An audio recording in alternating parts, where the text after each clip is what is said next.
Hello everyone and welcome back to this channel. Today we'll be looking at 4 different professions that you may be considering as a finance and accounting enthusiast. So over the years, people have had issues deciding on whether to go into one or two of these qualifications. All right, and so in today's video we'll be looking at what are the things you need to consider to know which of these qualification to actually grab, right? Okay, so I've divided it into 4. The first one is the ICAN to the left.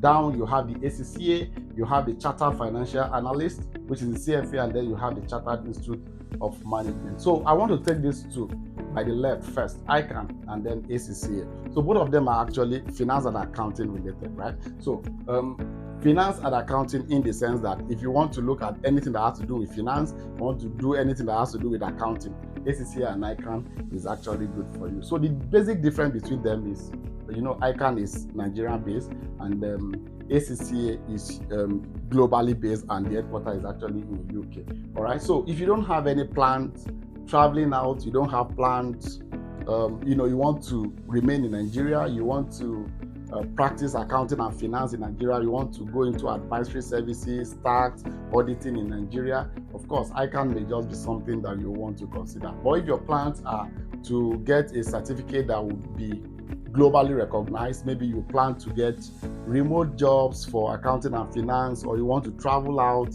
or you have more other things to do globally, then you may have to consider the ACCA. All right, so as far as 2 of them are concerned, they are both accounting and finance related. All right, so the only difference, like I said, is one is more globally recognized than the other one. So of course the ACCA is more globally recognized than the ICAN. So if you look at the fee also, so if you are in Nigeria, of course, it will be more expensive for you to write ACCA when you compare to ICAN. All right, in terms of their subscription, in terms of their the demand, and also the exam fee, right? Exam fee for ACCA is in pounds, and because of the volatility of the exchange rate now, if you're writing ACCA while in Nigeria, it may just be a lot more expensive for you. So but we're not going to be looking at the fees now. So the assumption we're having here is that problem of money is not part of the issues that we have, right? So the issue of money is not here. So we are looking at assuming that I have the money, which of them do I go for?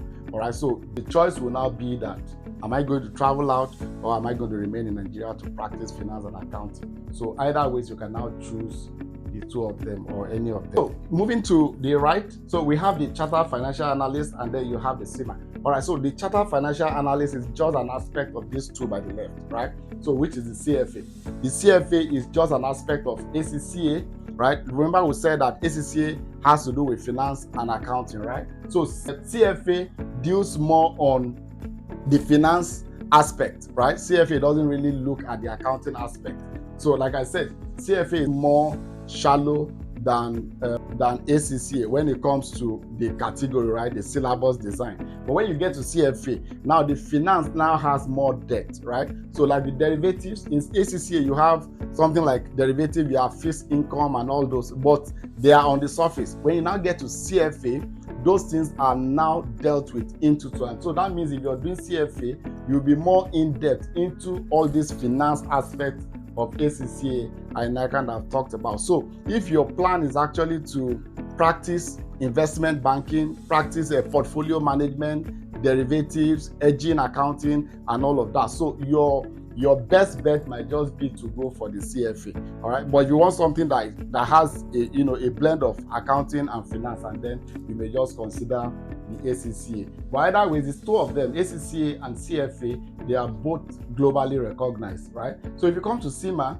CIMA also is an aspect of ACCA, right? So in ACCA, there's a course they call them performance management, right? Performance management, advanced performance management. CIMA is Chartered Institute of Management Accountant, right? So CIMA is more of an aspect also of the ACCA. So if your drive is to go into something like cost control, to go into strategic planning. Thank you for watching. If you want me to do more specific videos on CIMA, kindly comment on the comment section. Please like, share, and comment. Thank you.